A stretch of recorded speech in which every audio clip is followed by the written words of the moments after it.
जी की प्रेरणा से कंस ने एक यज्ञ का आयोजन कराया।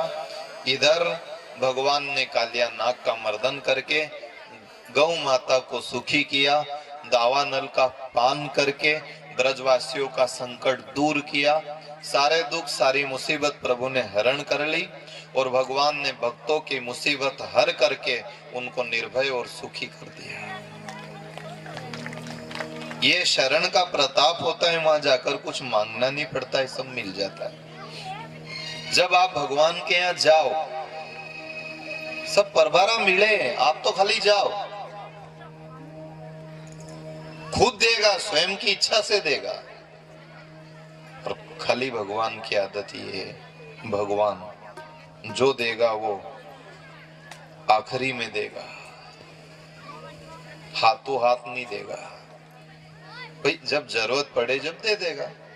मान लो आपने कोई का कर्यावर में कहीं दियो, कोई का ब्याह में कोई की बेटी की शादी थी, आपने पंखो दियो अपना आड़ी से, आपकी छोरी को ब्याह रहेगा जदे वो भी दे देगा। अब आप कह दो साहब लाओ हमारे भी दो, तुम्हारे कहीं जा हमारे भी पंखो दो, तो क्यों हमने दियो नहीं तुम्हारी छोरी का ब्याह में, तुम्हारी छोरी को ब्याह रहेगा जदे हम दे दो, तुम तो आप ही दो यार। अभी नहीं दूंगा, थोड़ी देर तो लगे, ब्याह में दे दूंगा, कर्यावर में आपने दिया, कर्यावर में मैं दे दूंगा। थोड़ी देर इंतजार करो, भगवान भी देगा। पर भगवान की एक आदत है, वो जाते समय देगा। जमई साहब घर आए तो आता ने टिल्लो काट दो के जाए जदे जाएगा, जब फिर केगा रुको रुको रुको 2 मिनट और बैठिए, क्यों तिलक लगाना है आपको। मेहमान भी घर आए तो जाते जाते वो घर के बच्चा बच्ची को कुछ दे है, पर जाते जाते दे। भक्तों ने भी पूछी कि हम रोज आपके यहाँ आए, आप क्या दोगे? उन्हें कि जो देना है वो दे दूंगा। तो कब दोगे? जब तू जाएगा उस समय जाते जाते दे दूंगा।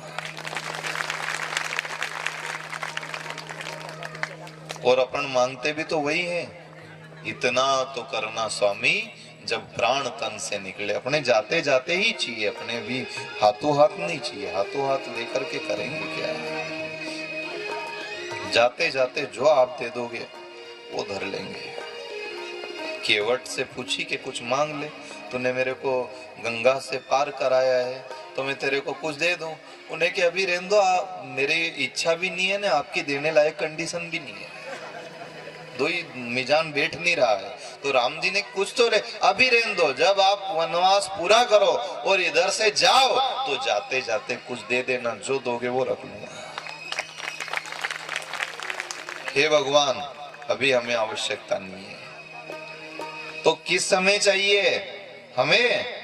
हमें जाते जाते, जब यहां से जाए उस समय जो दे दोगे वो हम रख लेंगे, माथे चढ़ा लेंगे। और अभी अभी तो हाथ जोड़े कुछ भी नहीं चाहिए, बस एक ही इच्छा है, आखिरी में दीन दयाल आजो, दयाल आजो, हाथ पकड़ हरि लई जाजो। आखिरी में दीन दयाल आजो, दयाल आजो, हाथ पकड़ हरि लई जाजो। वो आखिरी में दीन दयाल आजो, दयाल आजो, हाथ पकड़ हरि लई जाजो।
जिस समय छूटे उस समय है परमात्मा, आपका सानिध्य होना संसार का नहीं होना। इसलिए अपने यहाँ गीता जी का पाठ सुनाया जाता है, गंगा जल डाला जाता है, तुलसी की माला पहनाई जाती है कि आखिरी में अब भगवान आ जाना चाहिए, धनी आ जाए, मालिक आ जावे, और मालिक आवे तो फिर आत्मा को उस तैयारी के साथ रहना चाहिए। आ रहा है वो, उसकी तैयारी गाय के गोबर से लीप दिया, खाट से नीचे उतार दिया और लेटा दिया। तो गांव का जो आया उनने की भी सही की, तो खाट से नीचे कभी नहीं बैठता था, जिनके नीचे क्यों बैठा दिया? उनने की आज धनी आई रहे तो महीनादार कहां से बैठे? धनी नहीं आता जब तक बैठी ले आई, ये मैं पटेल हूँ, जागीरदार हूँ, क्या समझो, मेरे परिवार में 50 लोग हैं, मैं बहुत बड़े परिवार का मालिक हूँ। जब तक ये खाट पे बैठ लिए ने जहाँ धनी के आने की घंटी सुनाई, ये फिर सब गोबर से लीप करके ने चिता तड़ांग लेट गए। उन्होंने कि आज क्यों पड़े ऐसा, आज मालिक आए है तो ये दाड़कियां नीचे ही है। और अपन सब वास्तव में मजदूर ही हैं, वो तो मालिक नहीं है इसलिए पलंग पे बैठे हैं, खाट पे बैठे हैं, कुर्सी पे बैठे हैं। जहां मालिक आया कि वापस सब नीचे उतर जाएंगे। ये होता ही कोई बहुत बड़ी बात नहीं है। बड़ा अधिकारी नहीं हो मान लो ऑफिस में, तो कर्मचारी कुर्सी पे बैठता ही है। मार साहब थोड़ा चाय वाय पियो बाहर जाए, इतने छोचोरी बैठे जे उनकी कुर्सी पे, पर जहां मास्टर आया के बच्चा सब नीचे उतरे। ये जितने लोग बंगलों में बैठे हैं, मेलों में बैठे हैं, गाड़ी में बैठे हैं, कुर्सी पे बैठे हैं और अपने घर में बैठ करके कह रहे हैं कि मैं इस घर का मालिक हूं, ये सब कर्मचारी हैं, मालिक की अनुपस्थिति में ऊपर बैठ गए। जहां वो आएगा सब नीचे उतर जाएंगे। और वही हमारे जीवन का बहुत बड़ा सत्य है। मौत वही सत्य है कि मालिक आ रहा है, अब सब चुपचाप नीचे बैठ जाओ। उसी तैयारी में रहना। रुक्मणी मंगल को क्या मानते हो आप? रास लीला को क्या मानते हो आप? श्री कृष्ण को हमने समझा नहीं। हमारे देखो, जो जैसी नजर ऐसी ही उसको दुनिया दिखती है। आप मान लो हरे रंग का चश्मा पहन लोगे तो दुनिया हरी नजर आएगा, लाल रंग का चश्मा पहनो तो लाल नजर आए। ऐसा हमने क्या है, संसारिकता का चश्मा पहन लिया, तो हमें भगवान भी ऐसा ही दिख रहा है। आज के वर्तमान युग में इन गोपियों की कथा को, राधा मैया की कथा को, रुक्मणी की कथा को लोगों ने मन माने ढंग से गाना और बजाना शुरू कर दिया है। जिसको जो जमे वो दीवाना राधे का। कोई कृष्ण को समझे थोड़ी, कोई जो जमे वो गाए। तो कृष्ण कितने बड़े क्रांतिकारी पुरुष है, 16 साल की उम्र में पूरा गांव को एक कर दिया, और उस क्षेत्र और भारत देश में जो सबसे बड़ा दिग्गज लोगों को दुख देने वाला एक महान राक्षस कंस रहता था, उसके खिलाफ मोर्चा खोला। सोने के रथ में बैठ के गए, खूब समझाया, नहीं माना, खूब समझाया। कुवलिया पेड़ हाथी को मारा, माँ उसके भाइयों को मारा, और भगवान ने जब समझाते समझाते कंस नहीं माना तो उसकी सभा में पहुंचे। नंद बाबा बलराम जी देख रहे हैं, और श्री कृष्ण ने एक छलांग लगाई तो सिंहासन पे पहुंचे, चोटी पकड़ी, घसीटा, जमीन पे पटका और छाती पर चढ़कर बैठ गए। 2 हाथ का मुक्का बनाया और छाती पर किया, छाती फटी, शरीर से एक जोत निकली और भगवान के चरणों में बोलिए कंस के काल की, नंदलाल भगवान की। इतनी बड़ी शक्ति का परिचय दिया। 16 साल की उम्र में उनने से महान आतताई का वध कर दिया। उन कृष्ण को हम समझ नहीं पाए, जिनको बाण की शैया पे पड़े हुए पितामह भीष्म याद कर रहे हैं। समझा कहा? जो मन पड़े वो, जो मन पड़े वो गाए बजाए, पन घट पे मोरी बैया मरोड़ी, मैं बोली तो मेरी मटकी बोली। क्यों साहब, भगवान ये काम करने आया था क्या? वो तो तारने आया था नहीं। और अपन भी तो यही कह रहे, हाथ पकड़ करके ले जाना आप हमें बहु सागर के पार। और वही यहाँ भजनों में भी सुनते हो, पन घट पे मोरी बैया मरोड़ी। तो कोई ने पूछी, क्या श्री कृष्ण ने कोई गोपी का हाथ पकड़ा? और पकड़ा तो भगवान कैसा? ये कोई साधारण बात है? इतने में तो माथा फूट जाए, तलवार खींच जाए। कोई कहे तो सही। एक और सुन लो, हाथ पकड़ने की घटना बहुत बड़ा कलह करा दे गांव में, क्षेत्र में तलवार तन जाए, बंदूक चल जाए, पर यहाँ श्री कृष्ण पे ही इल्जाम लग गया। पर हाथ पकड़ना भी एक अलग भाव का प्रतीक। जब एक माँ घर से बाहर निकलती है, एक पिता मेला देखने जाए और अपने बच्चे को साथ ले जाए, तो वो उसका हाथ पकड़ के ही ले जाते हैं।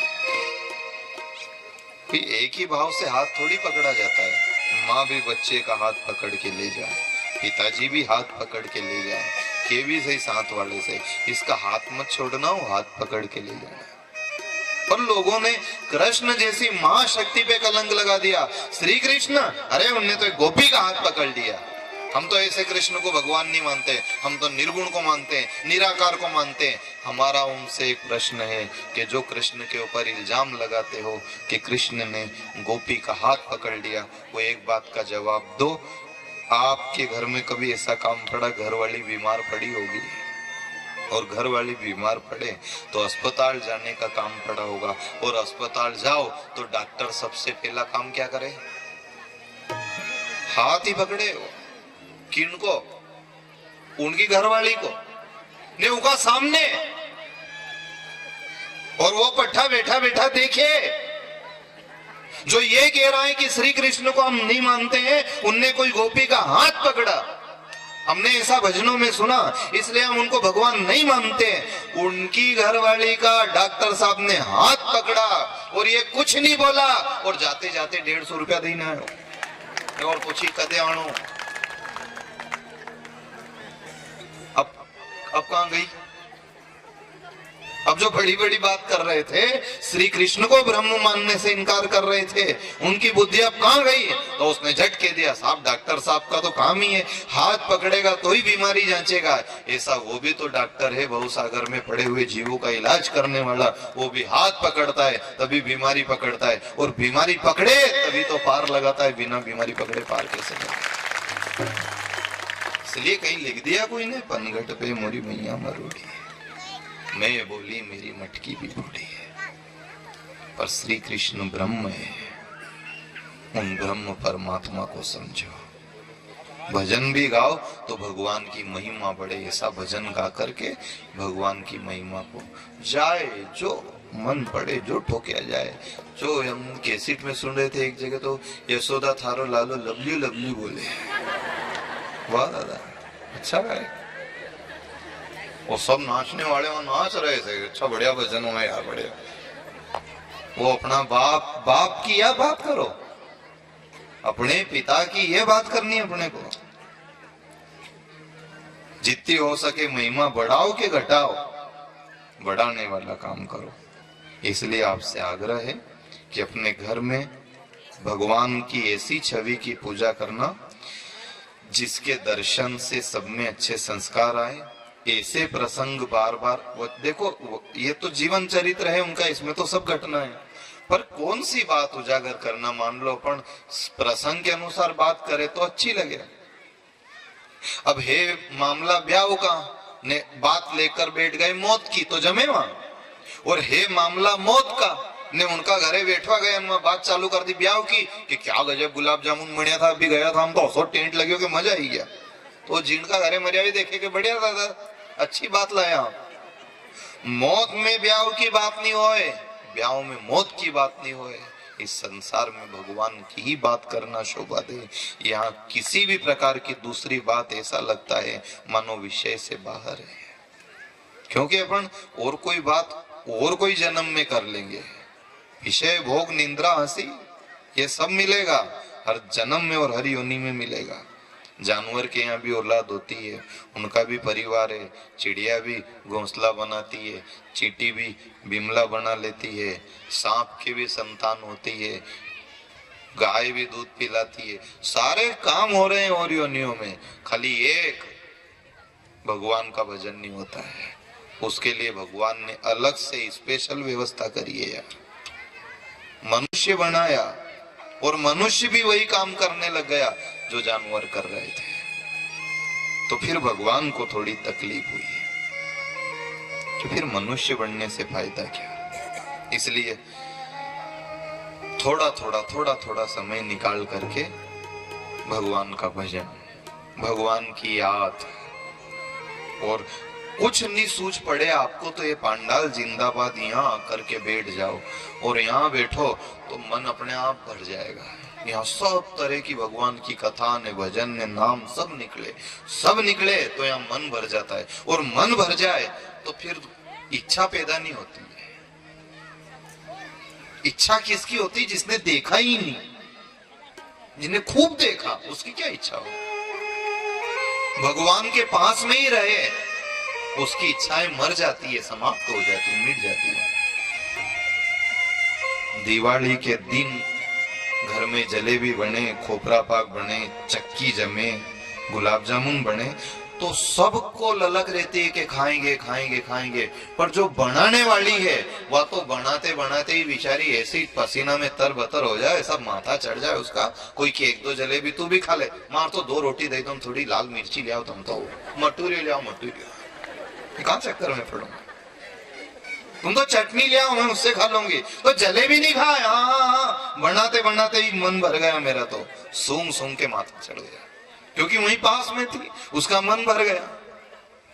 ऐसा जो जलेबी के पास में बैठा रहे उसका मन भर जाए, तो सोच लो जो जगत बिहारी के चरण में बैठा रहे उसका मन नहीं भर गया। जगदीश्वर के चरण में बैठा, जलेबी के पास में बैठे, उनने कह दी कि हमारा मन भर गया, हमें ये नहीं चाहिए, तो अपन तो जगन्नाथ के चरण में बैठे हैं, अपना मन क्यों नहीं भरेगा?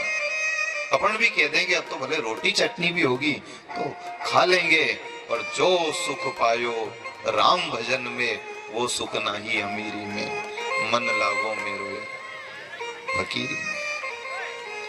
क्यों अब आपको ये धन दौलत, ये प्रतिष्ठा, ये जय जयकार नहीं नहीं नहीं नहीं, अब तो आप चटनी ले आओ, दो रोटी ले आओ, सूखी ले आओ, उसी से पेट भर जाएगा। जगत की प्रतिष्ठा भी फीकी लगने लग जाए तब मान लेना कि भगवान की भक्ति का रस आने लग गया है। कंस का वध करके, नंद बाबा को विदा करके श्री कृष्ण ने उग्रसेन को गादी पर बिठाया, माता पिता को बंधनों से आजाद करा करके प्रभु अवंतिकापुरी में वेद पढ़ने के लिए सांदीपनी ऋषि के आश्रम में गए, और सांदीपनी ऋषि से वेदों का ज्ञान प्राप्त करके उनको दक्षिणा में मरा हुआ बेटा जीवित करके दे दिया, तो भी वो प्रसन्न है। भक्तों की कोई इच्छा थोड़ी होती है, जो इच्छा में जीता है वो भक्त जीवन का आनंद नहीं ले पाता है। क्या इच्छा और कोई इच्छा पूरी होए? कभी नहीं होए साहब। किसकी इच्छा पूरी करे? अच्छा संत महात्माओं की भी इच्छाएं अधूरी रह गई है।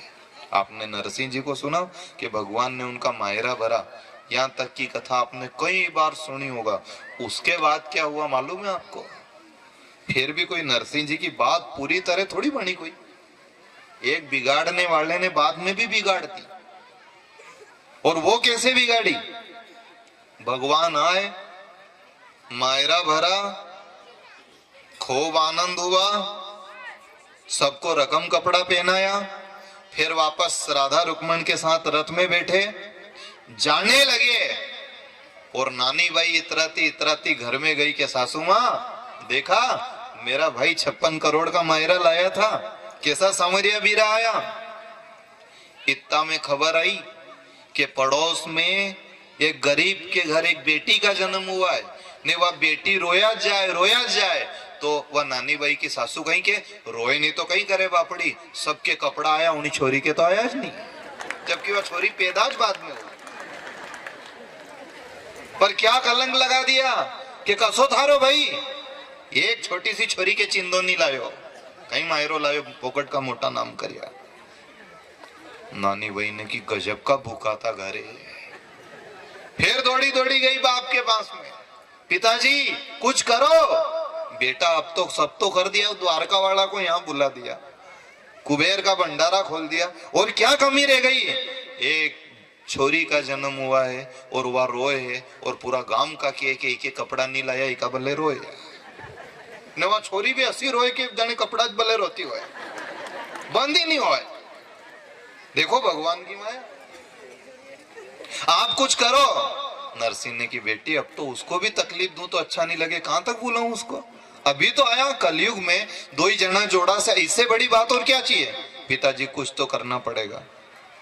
बेटा मेरे पास तो कुछ, पहला भी आज बात थी कि कुछ नहीं, और अब भी आज बात है कि कुछ भी नहीं है।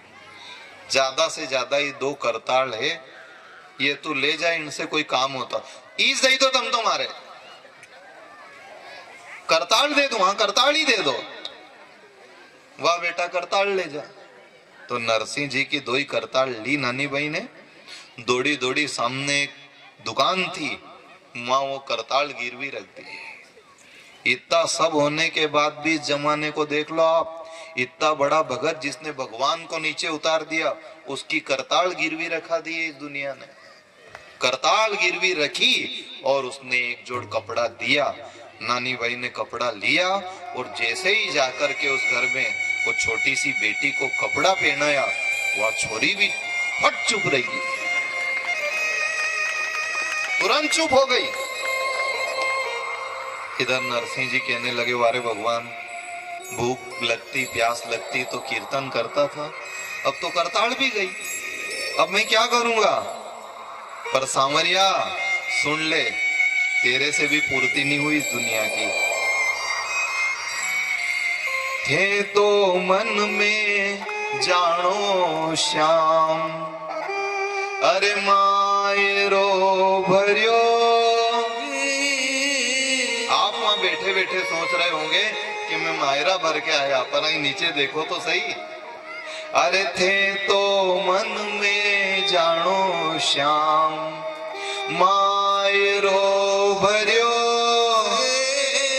आखिर काम नरसीली करताला सरियो। आखिर काम तो मेरी करताल से ही हुआ भगवान, नहीं तो बात तो फिर बिगड़ जाती। पर हे भगवान, ये संसार कितना निष्ठुर है। मेरे पास में कोई सोना चांदी था कि कोई हीरा मोती था? खाली करताल थी। और क्या करता था उससे? रोजी ना बजाव तो रिझाव तो गोपाल जी, रोजी ना बजाव तो गोपाल रे गाव तो, रोजी ना बजाव तो रिझाव तो गोपाल जी, रोजी ना बजाव तो रिझाव तो गोपाल के। उस कर जीरा मेला में मेली करताल जी,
की हो। नरसिंह जी हाथ जोड़ करके बैठ गए कि वारे प्रभु, गजब का तूने संसार रचा। मकान, हवेली, बंगला, कपड़ा, परिवार, औलाद सब नीलाम कर दिया और इस संसार को कमी कसर रही तो तुझे नीचे उतार लिया। तूने तेरे हाथ से दिया, उसके बाद भी इस दुनिया का रिवाज तो देख, फिर भी कसर रह गई। 1 मीटर कपड़ा में कलंक लगा दिया और करताल बिक गई मेरी। कब? ये जब मायरा भर के चले गए थे नहीं भगवान, तब ये घटना घटी। हंसते हंसते जा रहे थे रुक्मणी के साथ भगवान, अचानक एकदम रथ रोक दिया। रुक्मणी ने कि अबे कहीं हो, उन्हें की फिर भी थोड़ी कसर रही है कि एक लोगों को कभी पूर्ति हो ही नहीं, कितना ही कर दो थोड़ी बहुत कसर रह ही जाती है। ये संसार ऐसा, यहाँ कभी पूर्ति नहीं होती। आप भले मर जाओ, करियावर कर कर के मर जाओ, आप जीमा जीमा करके मर जाओ, बुला बुला के मर जाओ, हाथ जोड़ जोड़ के मर जाओ, साहब आप जीमो, साहब आप फिर आप जीमो, उसके बाद भी ये कोई न कोई कमी निकाल देते हैं। बताओ, नरसिंह भगत जैसा कि करताल गिरवी धराई दी तो अपन तो बहुत कमजोर लोग हैं, अपन तो नरसिंह जैसे भगत थोड़ी है। बैठ गए कि प्रभु अब आपको कैसे रिझाऊंगा, अब तो करताल भी नहीं बची, अब मैं क्या करूंगा। हे ठाकुर जी, जब जब भी दुख पड़ता है तब तब आपकी याद बहुत आती है। भक्त कभी भी दुख में दुखी नहीं होता है, सुखी होता है, क्योंकि दुख में भगवान की याद बहुत आती है। भगवान जब कोई बीमारी दे दे, भगवान कर्जा कर दे माथे पर, भगवान बात बिगाड़ दे, तो भगत अकेला रह जाता है और याद करता है। याद करने के लिए कम से कम करताल तो बजाने को मिल जाए। मेरी तो करताल भी गिरवी रख दी मेरी बेटी ने। हे ठाकुर, शायद तुझे मेरी करताल अच्छी नहीं लगती होगी, मेरे भजन अच्छे नहीं लगते होंगे, इसलिए तूने मेरी करताल गिरवी रखवा दी। जो तेरी इच्छा प्रभु। और जहां ये सुना, सुनते ही भगवान का मन व्याकुल हो गया, हृदय फटने लग गया कि भगत तेरी बात बनाने के लिए तो मैंने बैकुंठ छोड़ दिया रे। क्या इच्छा है तेरी, क्या चाहता है तू? कुछ नहीं प्रभु, बिना करताल के भजन कैसे करूंगा।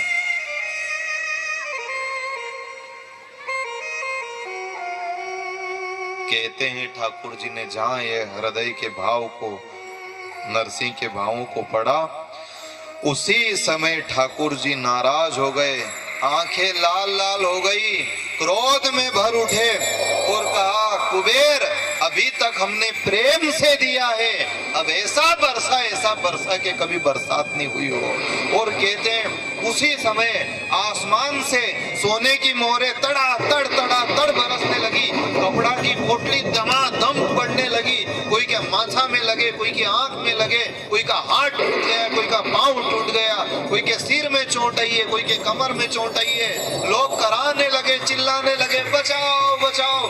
पोटला पड़े बड़ा बड़ा, सिक्का पड़े सोना का, विक्टोरिया पड़े, सोना का पत्थर पड़े, चांदी का पत्थर पड़े, धमाधम उड़ने लग गई। और जहां ऐसी बरसात होने लगी, सब घबराए और नानी भाई के पास में गए कि हम जान गए या नरसिंह जी की माया है, बेटी जा तू रोक। नानी भाई दौड़ी दौड़ी गई, बाबा ठाकुर जी से कहो ये बंद करे बरसात, नहीं तो लोग मर जाएंगे। नरसिंह जी ने हाथ जोड़ के कहा, बेटा किसने भेजा? तेरे परिवार ने। इन्हें की हाँ, पढ़ने दे बेटा, होने दे बरसात, क्या मालूम तेरे परिवार में कब किसको कैसी इच्छा जागृत हो जाए। थारा तो कुटुंब से भाई, अरे नरसिंह लो डरे, थारा तो कुटुंब से भाई, यो नरसिंह लो डरे, मोटा मोटा पेट वाली मोगली फिरे। क्या मालूम ऊपर वाला ने बंद कर दी, फिर कोई के छोचोरी है तो थारा तो कुटुंब से भाई, यो नरसिंह लो डरे। तो बेटा ये बच्चा बच्ची होता है, यहाँ बंद रहेगा नहीं, तो ठाकुर जी को कह रहा हूँ कि कपड़ा की बरसात होंगे, होता रहेगा नहीं उड़ता रहेगा, होता रहेगा नहीं उड़ता। तो ये फंदा खत्म, मैं कहां तक करताल, मेरी करताल गिरवी रखा दी। उस समय नानी भाई ने हाथ जोड़ा, आप शिकायत नहीं करूंगी, एक बार मेरे भैया को आवाज लगा दो।